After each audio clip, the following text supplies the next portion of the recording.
देशामध्ये 950 विद्यापीठे आहेत, नवीन निर्माण होणार आहेत, तरी सुद्धा शिक्षणाची अवस्था बिकट आहे। 700 पेक्षा जास्त स्वायत्त विद्यापीठ तर 40,000च्या जवळपास महाविद्यालये आहेत, तरी देखील युवा वर्ग भटकंतीसाठी सोडले आहे असा आरोप करून सत्याग्रह फोरम राष्ट्र कल्याणाकरता रथयात्रा काढणार आहे। या संघर्ष यात्रेच्या माध्यमातून जनजागृती केली जाणार आहे।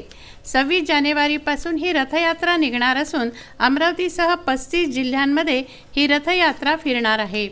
या अंतर्गत पालक आणि विद्यार्थी यांचे मेळावे घेऊन जनजागृती करण्यात येत आहे। याविषयीची माहिती पत्रकार परिषदेत देण्यात आली।